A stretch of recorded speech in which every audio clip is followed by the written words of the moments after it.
Well, welcome to the 5th episode of For the People podcast. JJ Colleen, John Peterson here to hang out with you for the next hour. We've got a bunch of great questions from everybody this week. But we're going to start with a little calm chat about Riviera from last week. Just a little BS about it. What'd you think about Riviera last week? I thought the tournament in general was pretty exciting to watch. I know that your man crush, Tony Finau, didn't quite close the deal there.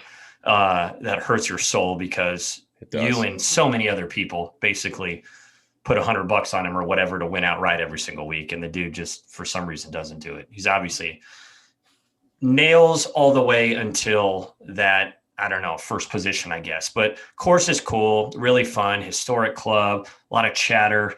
We can talk about it forever, but we're not going to. Listen, it's a private club. It's an elitist club. Is it cool or chill? Yes. But the tournament is what's cool. Max Homa, probably the hairiest guy to ever play on the PGA Tour.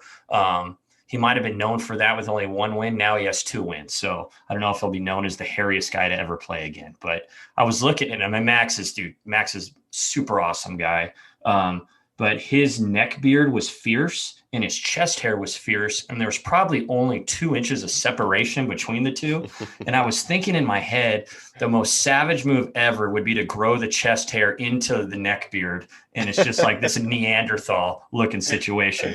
Total power move. But nah, man, fun week, fun to watch. Yeah, full Sasquatch with Max Homa this week. You got to love the guy. You know, He's always been one of the greatest personalities in all of golf. Great locker room guy. You couldn't have had two better guys in the playoff, especially, you know, with Homa being from there. I know Max well. I know Tony well. They're both great guys. You know, you're sitting in the locker room. They're the first 2 that are going to say hi to you. So $1.65 million for the first place now on tour. That's crazy. 5 years ago, you were lucky if the tournament had $1 million first prize. I mean, Tony Finau made just over $1 million for second.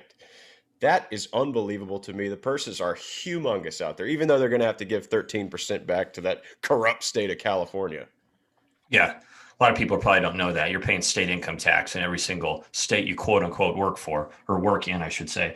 Dude, when I was like a kid, this makes me sound old, but when Norman was the man, like number 1 in the world, we're talking like early 90s. I remember the first $1 million purse. And the only reason I know that 18% of the purse always goes, you know, whatever it is, 18% goes to the winner. I just freaking remember 180,000 to the winner. That was like a big ass deal. The whole purse was $1 million. Yeah. But now it's like a freaking joke. Like $1 million for a second. I mean, dude, the players is going to be insane. The second's going to be $1.5 million or something at the Players. Unbelievable stuff. Yeah, some guys are taking weeks off, like Puerto Rico Open, right? We're recording this the week after Riviera. This week is Puerto Rico Open and the World Golf Championship that got moved to Concession, Florida. Great course. But guys are skipping if they're eligible. You have guys that are eligible to play in Puerto Rico this week. The purse is $3.5 million. And they're like, nah, I don't want to play there. That's not a big enough purse. That's crazy, right? I mean, you still make $700,000 if you win in the field. I mean, we're not going to say the field's good because it's not. It's the worst field of the year on tour, but guys are skipping it because that's not a big enough purse. That's crazy. Yeah. Who the hell's going to go to a tropical island to win 700 grand or 600 or whatever it is? I mean, dude, what a waste of time. I wouldn't do that. Nah. All right, let's get into these. We got some questions here from the people. A lot of good questions this week. A lot of great questions about last week, but we're going to focus on Concession this week. And some of these questions are just ridiculous. We'll start with one of them. Stripe Show Fitters on Instagram would like to know, would you rather spend a year in a maximum security prison or never 3-putt again? That's a pretty good question. 3-putting, I know what a lot of amateurs would say because, you know, I had 8 3-putts or a couple 4 whacks or whatever it was during the round. So amateurs are going to be like, dude, throw my ass in prison I'll probably go in therapy for prison, but it's going to help me, you know, win a couple bucks off my buddy and really help the therapy for my golf game. Total disaster. As a decent putter myself, at least I would say I'm above average. Maximum security prison seems a little a little rough. Like, I don't know how I feel about that whole situation. I'm fragile.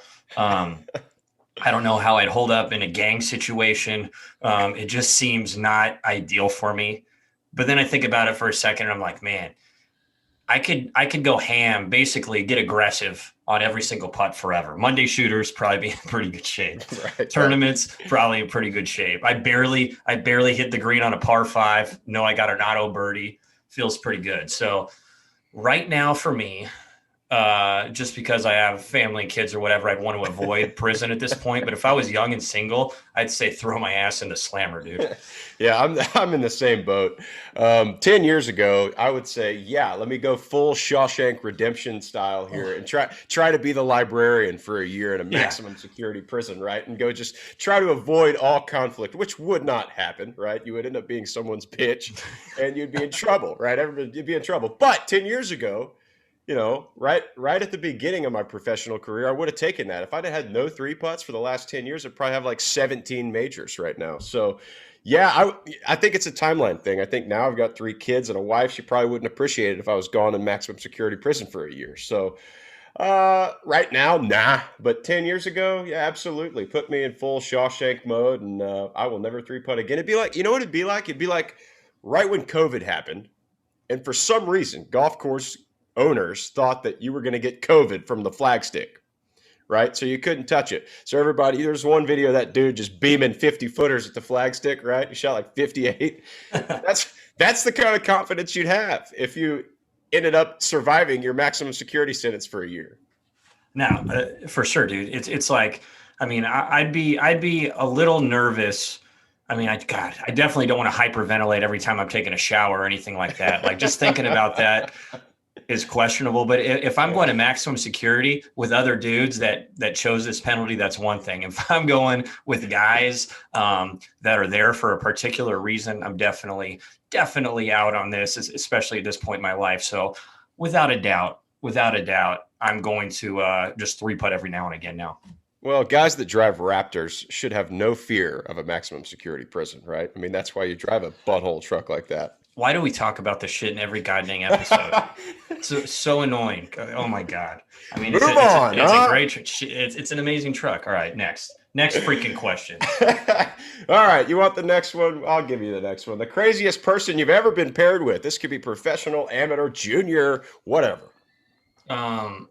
Dude, I've been paired with some crazy people for sure. Like people putting with their eyes closed.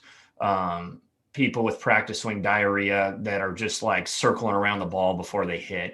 But and this is a nice dude, so I feel bad, but he's a good dude, so I don't think he'd care too much. But played with this dude in a Monday shooter earlier this year, and he shot a 93. Not an ideal score for a Monday shooter. Misses by, I think 64 was playoff, so misses by a hard 19 shots. Okay. This dude on that's the first, that's actually 29 shots. What the hell? How's my math? Holy shit. How's my math? 29. Almost. So that's 29. So TCU education, that's what 7 years at one of the finest schools in Texas will get you. Basic math you can't even figure out. Whatever. I was airmailing greens. So moral of the story is not my math skills. It'd be a disaster if it was that. But first couple holes, this guy was in.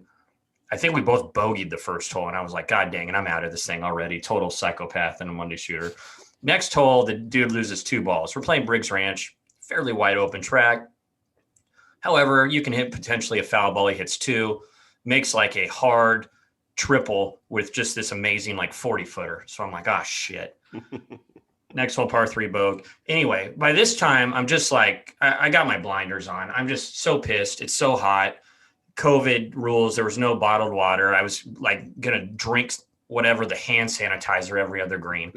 So I notice that on like the 4th green, this guy's grip on his putter. And I'm like, that's weird as shit. So then I go in there to take a closer look and the whole grip is glistening in the sun.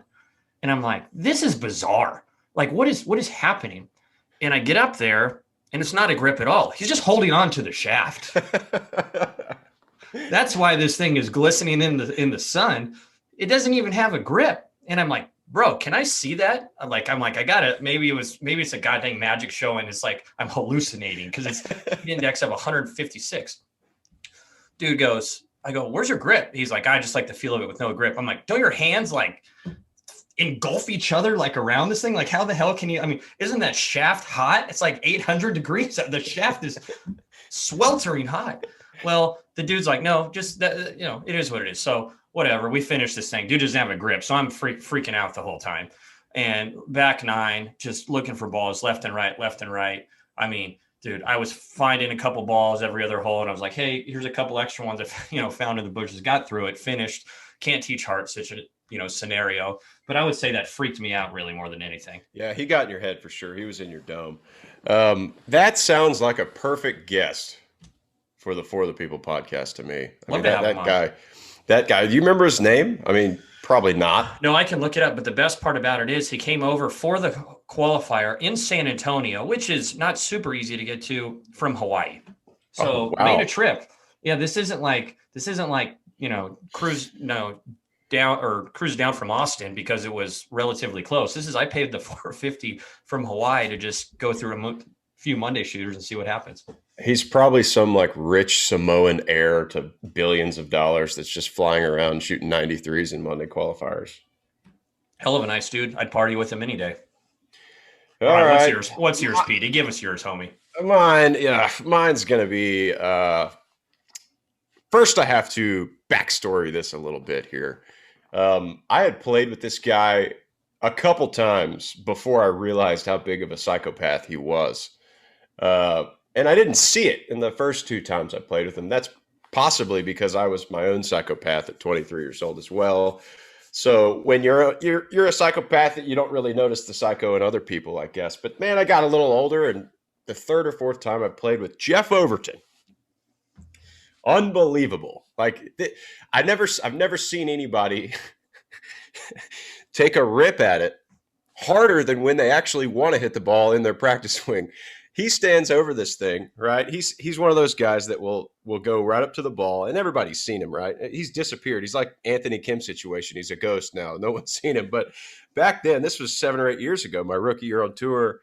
All right, so he sets up to the ball like he's about to hit it, and then he'll backpedal on his heels, 4 or 5 inches, and then I'm talking 140 mile an hour 8-iron swing from 160 yards, as hard as he can.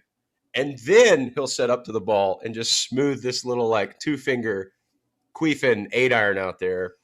So that was like super psychopath. But what happened after that on the back nine at the McGladrey, I guess it's not called the RSM Classic there in Sea Island.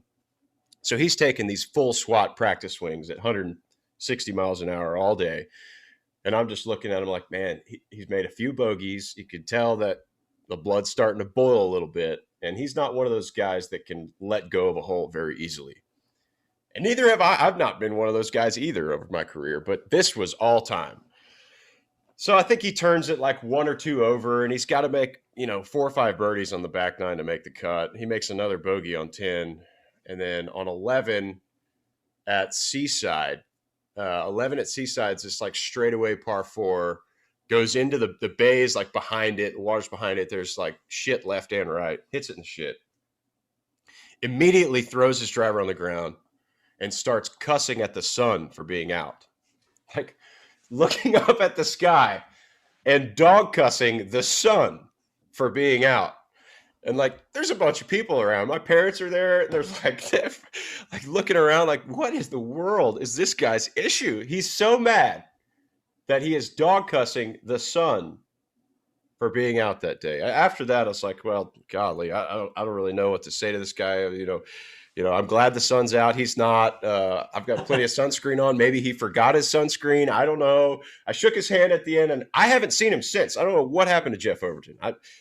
If somebody, one of our listeners, or if you or anyone could tell me where the whereabouts of Jeff Overton. Last I heard, he bought a limousine off Craigslist and like painted it yellow. Like no shit. He bought a limousine, like an 80s limousine, like you'd see like Jerry Jones pull up in the 80s, like this big butthole limousine, painted it yellow, and no one's seen him since. Dude, he likes to gamble. He probably had the sun not coming out at like minus 500 or something like that for the day. That would be my guess. Yeah, that's a hell of a guess, actually. I didn't think about that in my 24-year-old brain. Yeah, dude. Yeah, he loves to gamble. He probably had like 50 gur on the sun not coming out that day or whatever it was. I mean, my God, that's hilarious. Dude, I played with him. So like in college, how college golf works for a lot of people wondering, like it doesn't matter what conference or whatever you're in. If your team's good, all those teams kind of go to the same tournament with maybe a few others sprinkled in every week, right? So I think we're all the way at regionals or something. And he went to Indiana. So, nobody at these bigger golf program schools had seen him all year. Like Indiana, nobody that I know of has gone there to play golf except for him, right? So straight up watch this guy, paired with him, whatever. And like you said, the most violent practice swing I've ever seen. You hear the backswing and the recoil of the practice swing. And it was like freezing ass cold at, the camping course at Purdue or whatever. And he was hitting drivers off the deck, but he was a ball striking machine. The Ryder Cupper, dude, the dude can play golf like you can't believe. Kind of disappeared. I think he was hurt, all these other things. Sounds like he's driving a yellow limo around town. Got to respect the dude for that. You got to. That's a really good segue into our next question here. Jay Pujols wants to know what the college recruiting process is like. I think this is an awesome question. Most people don't know this. A lot of people would love to have some insight into what happens, especially not just like for football or baseball or any of the main sports, basketball. What does a high school golfer go through in the college recruiting process? Yeah, so I think it just depends on how good you are, how different the process is, basically. Right. So like, I was lucky enough to get a D1 golf scholarship, play at a really good golf school, but I moved to Texas from California when I was like junior in high school. So essentially 17 years old. And I played like maybe some local tournaments, but like my freshman year, sophomore year, I played football and basketball, freaking broke my arm. So like golf, I played, I loved it, but I'd play whatever, nothing, no AJGA, nothing. So recruiting was minimal to say the least, right? I was like, oh, maybe I'll go somewhere local. Moved to Texas.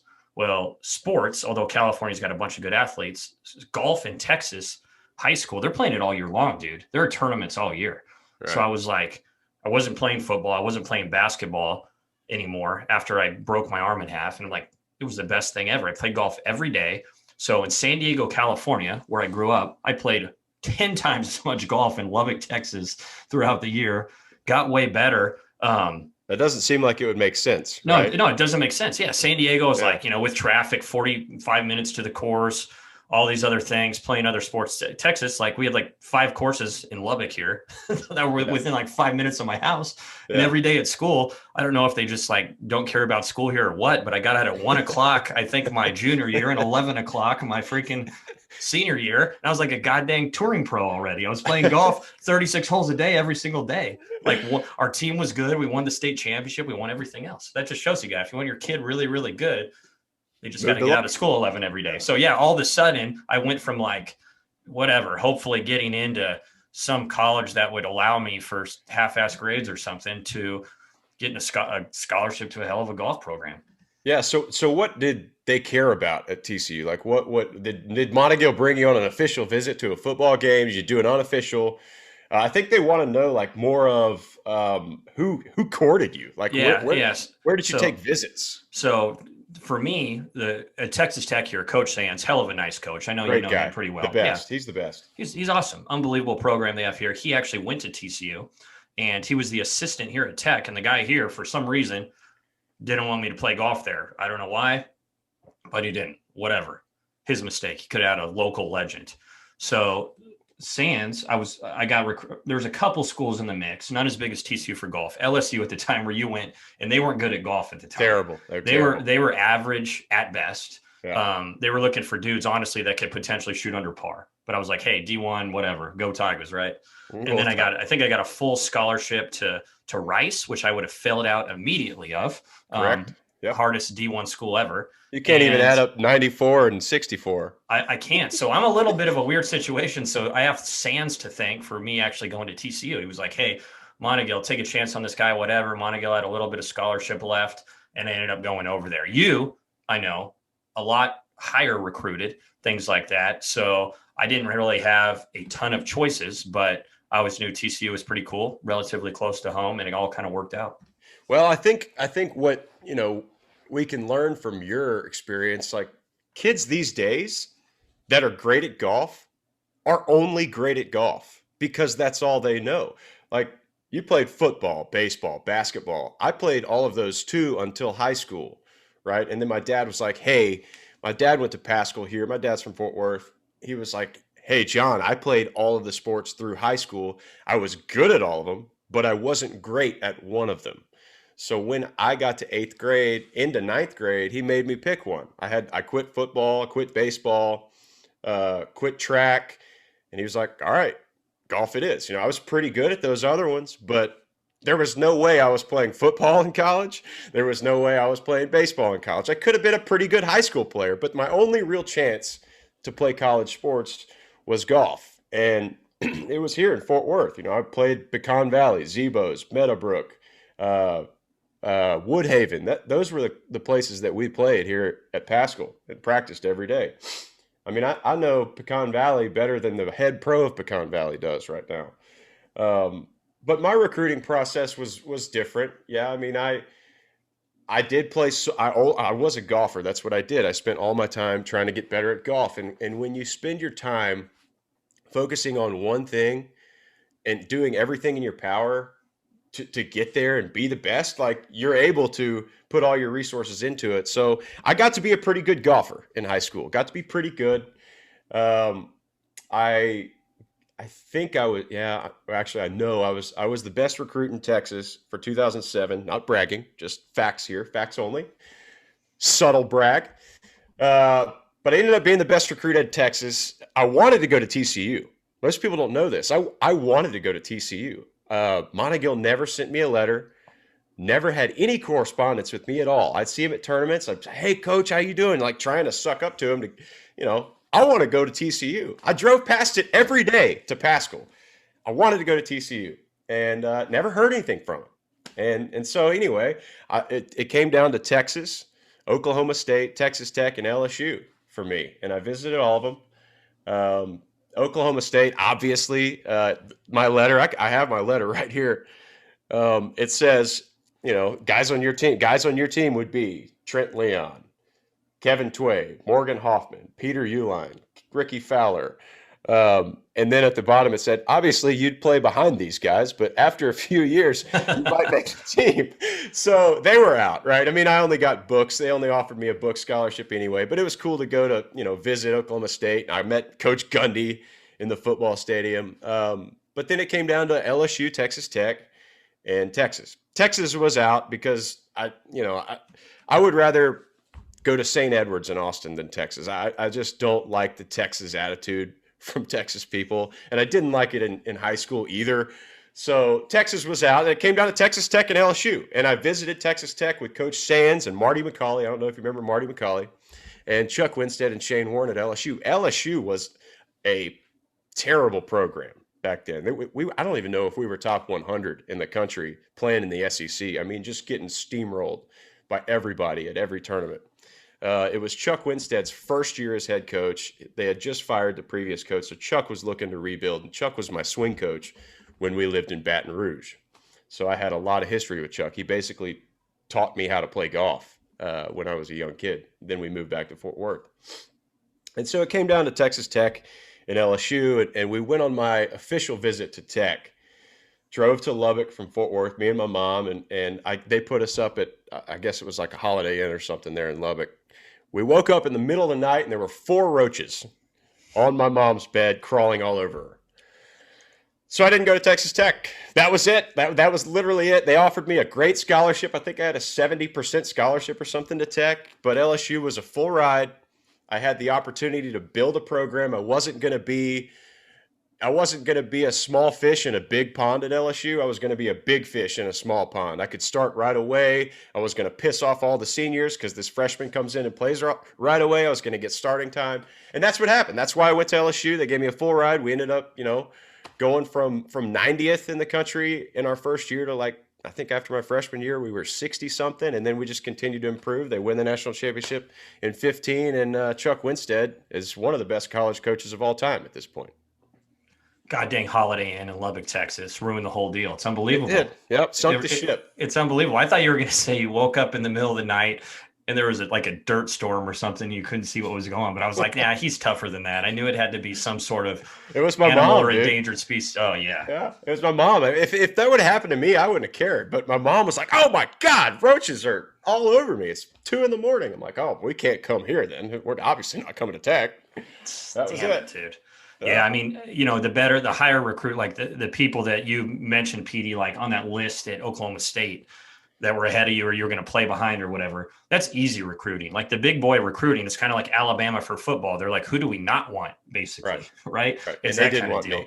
Yeah. So I mean, it's kind of like, man, the better you are, the easier it is for the kids that really want to work at it and get better. And I know it sucks because golf's expensive traveling, but they look at those AJGA stats or national junior tournaments. And really that's the only way to do it because you got to size yourself up. No one gives a shit if you win your club championship. No one cares if you win your junior club championship or even local stuff like golf. There are not many scholarships in men's golf. Golf programs, it's super competitive. Like you got to somehow get in those national tournaments and get a ranking. Only way to do it. Yeah. And it's tough for kids that don't have the financial resources to travel and play golf. That's why I love seeing guys like, Ricky Fowler they didn't have much money growing up. He was sponsored to play AJGAs and, I think they let him in for free on a few of them, but I mean, when the kid's winning everything, like people come out and support him and, obviously he's done a million great things since then, but guys like that, that didn't have the financial resources, but just like one step lower than him, that could go play at a Rice or, kind of a second tier D1 school that don't get the national attention because their parents can't afford to drive them everywhere or fly them everywhere. I mean, I've got 3 younger siblings. Okay. I'm the oldest of 4 and we're all within 5 years. We're really close. So when I was a senior at Paschal, my youngest brother was in 8th grade. Like we're right there.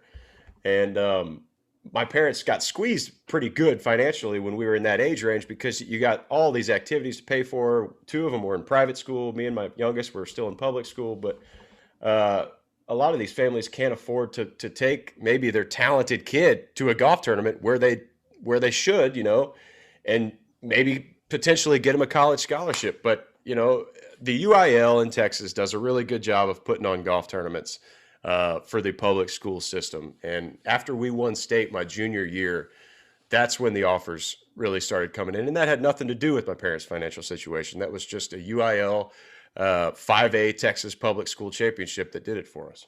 Yeah, dude. The other thing that people don't realize about it, I was talking about the scholarships, and they're like, well, if they can just get a scholarship, you see kids playing whatever sport it is, baseball, football, basketball, they can get a full ride, just they need, not that way in golf. Like golf, there's only 4.5 scholarships in men's golf, right? Unless it's changed here recently. I don't think it has. No, because, because of the Title IX stuff, because football has so many scholarships, they got to even them out. So men's golf has 4.5. Well, a whole team has 5.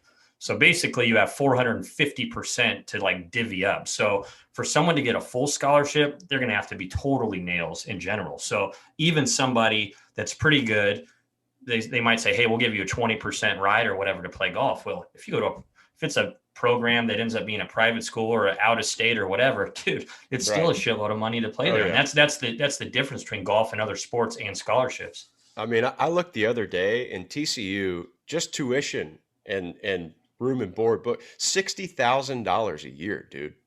$60,000 a year for TCU. Like, if you're going to give some kid a 20% scholarship, and maybe he's from like Florida or something, and you ask his parents to pay the remaining 80% of $60,000 a year. I mean, you're talking $44,000 a year times 4 years, hopefully. Like, it's a $250,000 commitment. Even, maybe they get their scholarship raised and they have a good year, but that's what you've got to count on. And a lot of these golf families, the golf parents that, the kids don't have much, they can't go to a private school. They can't go to a TCU or an SMU because it's just so expensive outside of their scholarship. Yeah, it's insane, man. This episode of For the People is brought to you by Texas Title, your DFW-based title insurance company. Close your next home, purchase or refinance with Texas Title, www.texastitle.com, hashtag a place to call home. All right, what we got next, P? Yeah, we got that one pretty good. That one We tackled that. You're welcome. I expect you to get a full scholarship now, whoever asked that question. Yeah, eligibility central. Ari Marcus wants to know your best Pro-Am story. Go. All right, my best Pro-Am story. It's more about how stupid I am in general than any escapade that I went on for a Pro-Am party or something. But so last week? Yeah, last week essentially. Oh, that was a hell of a deal, honestly. So PGA Tour, I played the first Pro-Am I played in, which was the actual event, was Palm Springs. Whatever. I wasn't paired with a celebrity, but really good guys. Maybe, a couple actors, one of the rounds you switch, but I'm at Pebble Beach, and my first I'm an idiot, I know nothing about business moment was freaking, I'm sitting there and I'm playing practice round, I guess, with Nota Begay. And lo and behold, this other dude is just chilling, playing with him. I'm like, hey man, what's up? How's it going, bro? Blah, blah, blah, blah, blah. And I'm like, who are you? Like, what have you been up to, man? He's like, well, he goes, I started a company called freaking Yahoo. And I'm like, cool, bro. I got a Yahoo email address.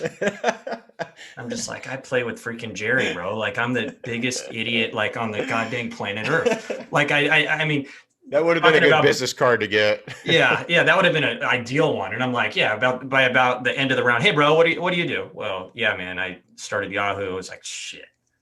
Only thing I can come up with 5 hours ago would have been a good one. Yeah, I have a Yahoo email address is the only thing I could come up with at the time, and it was less than ideal. All right, great to see you. See you next year. But that's about me being an idiot and just total. God dang it! I mean, what a moron! Like, I would have been like now, like whatever, being in business the last few years, all these other things, corporate world. God dang, I would have done my research. I would have had a straight up portfolio synopsis of his whole life on the first hole, trying to angle for, whatever position drive. If you just need me to drive him around places, that's fine. Yeah, but you'd have had a full investor deck ready for him on the first tee. Yeah, absolutely. And I remember the last hole, I was like, hey, where do you usually play, man? He's like, oh, I'm a member. And he named off like 17 clubs. I'm like, oh shit. Like, that's a hell of a deal right there. Yeah. But did you ever play, this is kind of a funny one, Corn Ferry Tour, but did you ever play Hard Scrabble? The Fort Smith event. Were you ever playing that? One was gone before I got out there. Whatever, I'm old, dude. So they had Fort Smith, Arkansas, Hard Scrabble, 17th hole. It's a signature hole, kind of downhill with a lake pond right in front. And this dude, we're having a good time, just kind of talking back and forth or whatever. But I remember he was a little dude. That's all I can remember. Small, maybe Ian Woosnam style. And he goes, you want to know something cool about this hole? And I was like, what, bro? He's like, I made a hole in one here. I'm like, oh, awesome, man. Cool. Like, I don't give a shit, but that's awesome. Great. And he goes, you want to know something else cool? And I go, what? He goes, that same night I had sex on this green. And I was like, whoa. He goes, I'm going to rub all my luck off on this hole to you this week. So I was like, God dang. So anyway, the 16th hole on Friday, which is cut day, I make like a dub or a trip, some catastrophic number. I was well clear. So I'm on 17. The only thing I think of is, dude, this dude told me that his hole-in-one / sex on the green hole is going to be lucky for me. What do? I stiff it to like a foot, bury that part of the last, make the cut. So, I mean, It is a lucky hole. That's great. Well, I mean, he's kind of just lubing it up for you. And, ready for the tournament. Yeah, my birdie slipped right in there. It was perfect. Well, mine's a little more serious. I think one of the good things, I didn't do very many good things when I was on the PGA Tour or the Corn Ferry Tour for that matter. I didn't do very many smart business things, but the one thing I did was I took really good care of the Pro-Am guys I played with. I genuinely wanted to be involved in conversation with them, make them feel like they're getting their money's worth, because a lot of these guys are paying $10,000, $15,000 a spot just to play with you for one day. And a lot of guys nowadays, with their track bands and their 15 trainers and dietitians, nutritionists, they don't even talk to their Pro-Am guys. You hear it all the time. Like, oh my God, I paid $15,000 to go play with Kyle Stanley. And he didn't say a word to me. You hear that a lot. So probably the only thing I ever did well out there was make my Pro-Am partners feel welcome. And not for not because I wanted something from them or because, you know, I was required to. I just genuinely wanted them to feel good about their $10,000 they paid because, you know, if I'm just going to go pay 10 grand, I better have a damn good time or I'm going to be pissed about it and never do it again. So in Omaha, on the Corn Ferry Tour back then, you played Omaha. You won Omaha, didn't you? It was called, sure did. Yeah, very big time, big time. So this was 2013, the Cox Classic there. I get paired on Wednesday in the Pro-Am with a guy named Doug McGregor.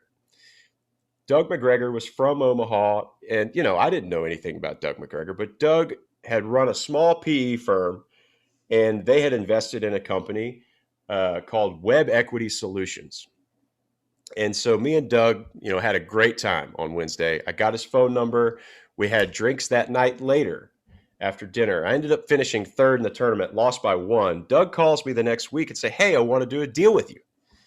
And I said, "All right, what kind of deal?" He's like, "Well, how's $100,000 on your chest sound?" I was like, "Hell of a deal. Sign me up." Is this a permit? Is this a tattoo or what is this? I mean, I'm in either way. Like, remember, I'm still on the Corn Ferry Tour. $100,000 for your chest. That's first place. For your chest logo on the Corn Ferry Tour? That's unheard of. You get lucky to get 15 for that on the Corn Ferry Tour. So I said, hell of a deal. Where do I sign? And it didn't take more than 2 weeks. I had Web Equity Solutions on my left chest. That's not even the best part.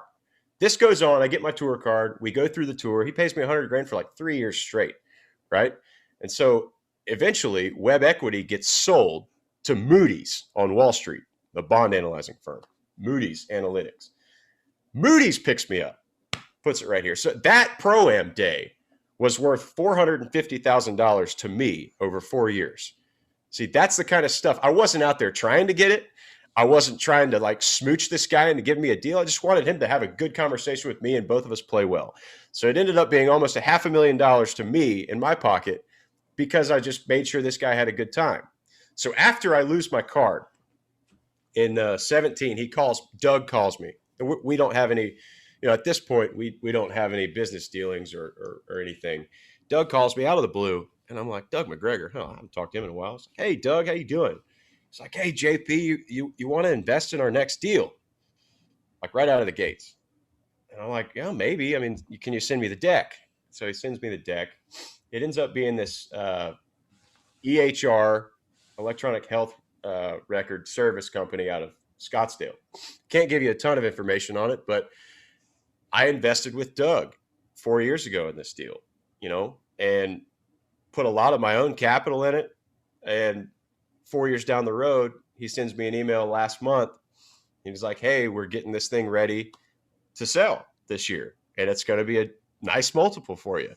So that one day in Omaha in 2013, over the last 8 years, is easily going to make me over $500,000, because I was nice, because I made sure he had a good time, and we played well. That's my Pro-Am story. I know it's not like I didn't chug 15 beers and then, you know, Happy Gilmore won over a lake to 4 feet and make eagle. You know, we have those stories too.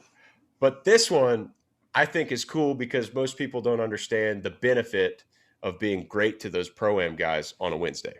Yeah, dude. A lot of those Pro-Am guys, they're nervous or whatever, man. So they want to have a good time, and a good time, you know, whatever. We're here to slam a few beers, like we love that. But a good time to them, maybe just to talk to somebody and see what it's about, what it's like being a pro or whatever. Yeah.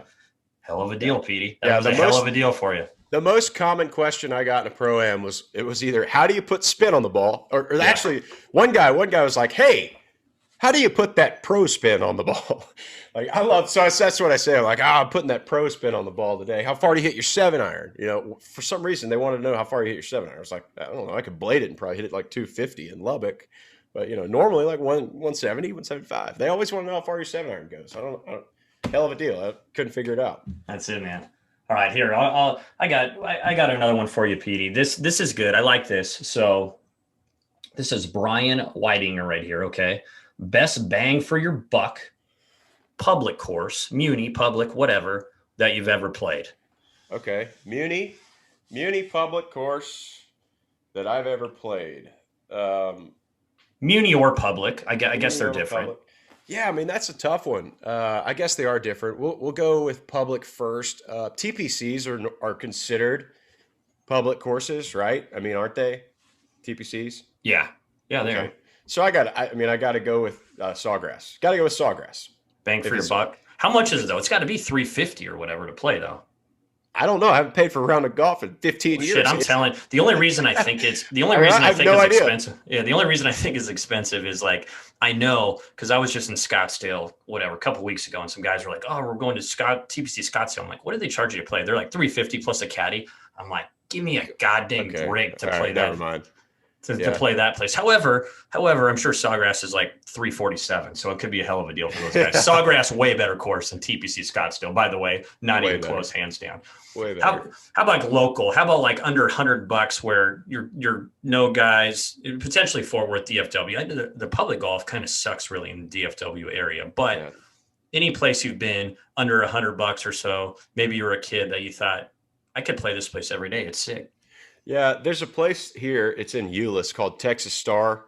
You ever played Texas Star? Yeah, sure, man. I think Texas Star is pretty good. I think as far as public golf goes around DFW, Texas Star is pretty good. They have USGA qualifiers there. I played a USAM qualifier there in college. Good track. It can't be more than on a weekday. I bet you could go out there and play for $40. I mean, it's good track, 40, $50, maybe a weekend's 80. But Texas Star comes to mind right off the top of my head as being pretty good.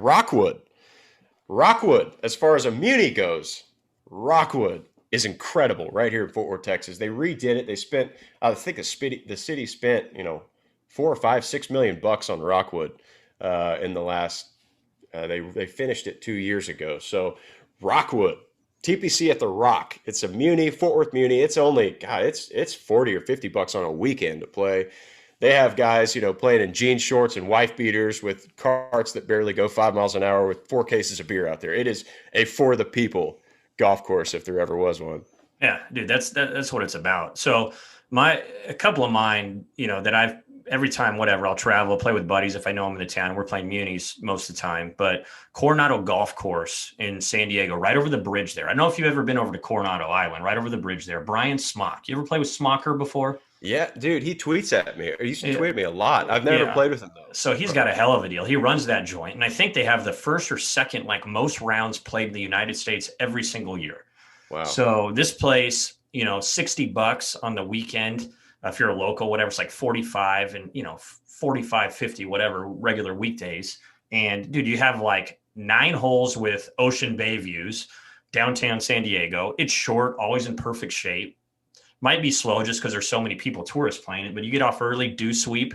It's one of the most freaking unreal places around. And then the other one I'll mention quick is like, if you guys go up to Pebble, Monterey Peninsula, everybody knows Pebbles, whatever, $600, Spy, $400, Spanish Bay, you just know you're going to spend some Not coin up realistic. there. Yeah. Yeah. I mean, it's a once in a lifetime trip for most people, right? And sure, Right. it's worth it to go there once. But the Bayonet, the old Army base there, or the Bayonet course, I don't know if you've ever played that. You used to have second stage of Q school there. Mhm. That thing is like $70 or $80, and it is freaking hard as balls, harder than any of those other courses, harder than Spyglass. They got 2 great tracks, but Bayonet just outside Monterey area or that, maybe 10 minutes from Pebble Beach. Those are my top 2 value courses Wow. that I've ever played. I've never heard of Bayonet. Yeah. They had second stage of Q school there quite a few times. Is it narrow? Is it like a small old school kind of deal? It reminds me of Olympic Club, dude, which I know you love. So there's hell just of a these, deal. massive, 300-foot trees, and it hits a tree, it drops straight to the ground, a bunch of dog legs. Curtains. Yeah, right on the ocean. And it's an old Army base, so they just never really jacked up the rates. Still might be some Army base stuff out there. And 2 courses, freaking as hard as you want it. I think they cleared out some brush a few years ago or whatever because dudes were losing balls like 6 inches off the fairway under those massive pine trees. But you guys got to check it out. So if you're in NorCal area, where it might be the goat of all golf really in the U.S., but if you're in that area and you don't want to spend a gazillion dollars, definitely got to check that place out. There you go. That's some for the people stuff right there. You got Rockwood here in Fort Worth, Texas. You got a Texas course, and then you got the Bayonet out there in San Diego. Coronado, California. So It's legit. It's legit, bro. Totally legit. Okay, let's switch to private courses. Now that was public for the people, but the people want to know what is the deal with private clubs. They see a lot of private clubs on pros bags. They know, like on Instagram, Twitter, they see pros at private courses. Are they normal members? Do they pay initiation, dues, all that, or what's the deal? well, this one really depends on the guy, and this is kind of a skewed deal. I've always thought that these memberships, these professional golfer memberships, were always a little off depending on the club. Normally, if you have PGA Tour status, you will pay maybe an initiation fee and no dues anywhere. That's usually the deal. Sometimes you'll have to pay an initiation fee if it's a very exclusive club, but usually you don't pay dues. And every one of them is different. Like none of them are the same. But the two that I'm a member of, Mira Vista Country Club here in Fort Worth and Shady Oaks on the other side of town in Fort Worth. I'm a member. I've been a member at Mira Vista, basically since high school. I've been there forever. And my parents were members there. Then they left. They quit when I got to LSU, and I came back when I moved back to Fort Worth from Baton Rouge. I joined there, and it was no initiation and no dues because I had full PGA Tour membership. They were getting publicity off of me being a member there, right? It was on my bag, Twitter account, and then people theoretically would join because, oh, look, there's tour players out there. And Mira Vista does have probably still the best group of professional golfers around here as members. And then at Shady, I had to pay the normal initiation fee at Shady to be there. There's only 10 professional golfer memberships allowed, women and men combined, and we don't pay dues. So I pay everything else normal, initiation, all of that, but there's only 10 people allowed, and we're full at Shady. But I think it's always different. We don't get discounts on food or merch or any of that. You pay normal for that stuff. You just pay for what you consume at those clubs after you're a member as a pro. Yeah, and dude, I think a lot of it actually, and people might be like, "Oh, dude, you're so lucky." Of course we're lucky. 100%. That's lucky to be able to do that. But like you mentioned, it brings good notoriety to the club, and you're expected to interact with members, right? They're kind of right. They don't want some dude that walks past everybody with his head down, goes to the other side of the range, fires in his noise canceling headphones, and then grabs a cart and cuts in front of 4 members and tees off on the 5th hole or whatever because he wants to try out drivers. They maybe you do a clinic, maybe you do whatever, and the 2 pros you mentioned are great. Like Courtney Connell there. I was a member at Mira Vista a long time. He's a pros pro. If you're a professional golfer, you want a pros pro. And so what the hell does that mean? It means he understands not only the Professional Golfers Association PGA Club Pro component, but the touring pro and how much good things that brings to the club. So every deal's different. I know these guys in Scottsdale, I think a lot of these guys on the big wig clubs out there, dude, they're paying full price or whatever, right? Right. Silverleaf and those places. Yeah. So I think it just depends. I mean, a lot of these Florida places, Jupiter Hills in freaking Jupiter, Florida, they have golfers all around there, 2 great courses. Well, they have one guy, they have Ian Baker Finch, and I think they gave him 10% discount on initiation or something. So I think it just depends on the place. Amazing place, but whatever. That's their rules, who runs the club. But as a professional touring pro, you want a pros pro because he gets it, man. Yeah, and it's a little backwards, in my opinion, at some of these clubs because, yeah, if you're on the PGA Tour, you're on the Korn Ferry Tour, you don't have to pay much and you don't really have much expenses. But if you don't have status and you want to be there, you're paying what everyone else is paying to be there. So you're talking about the poorest professional golfer paying the most at the club. I think, I get the club's perspective. They're not going to give a free membership to someone that they can't get anything out of, right? If they're not going to get some notoriety out of it because he's not playing on the Korn Ferry Tour or the PGA Tour, why give him a free membership? I get that. But as with anything, the rich get richer, and the richest guys don't pay for anything, but the guys that are struggling on the Adams Tour or the All Pro Tour, they've got to pay full boat, and maybe they get a little bit of a discount. But yeah, I mean, once you get to a certain place in your professional golf career, everything gets free. Like people send you anything you want, whatever you want. All you do is send them a DM on a social media deal and you can get whatever the hell you want, including golf club memberships. For whatever reason, they get free and cheaper when you get richer. Yeah, dude, it's all people, they always ask, oh, does he have status? Does he have status? I'll be like, no, but this kid, it's like ball speed is like 200. Like, watch him. Like, he'll be there. Like, this dude that's like limping to this Champions Tour, like, let's give this guy a break because he could be here the next 20 years or whatever, right? I mean, it's like, come on, let's think about it. But no, I mean, it is, dude, it's different for everybody. Well, that's a pretty damn good episode of For the People. That's we covered a lot there. Got some great questions from y'all. Appreciate all of the questions this week. We are going to have guests, but we don't want to rely on guests because we think, in our opinion, our expert opinions, that guests become a crutch if you're not interesting, right? And we want to be interesting enough between JJ and me that we keep y'all around and keep you listening and excited to hear For the People without guests. But we will have guests once a month, about every 4 episodes. We got a lineup coming up for y'all too on our guest front, but not going to reveal them yet. Just wanted to thank y'all for spending the last hour with us. It was an incredible episode of For the People. That's the 5th episode. We have lived in the top 10. We can't thank y'all enough. This is not our podcast. It is yours. This is For the People podcast, episode 5. Thank you very much. This episode of For the People is brought to you by Texas Title, your DFW-based title insurance company. Close your next home, purchase or refinance with Texas Title, www.texastitle.com, #a place to call home.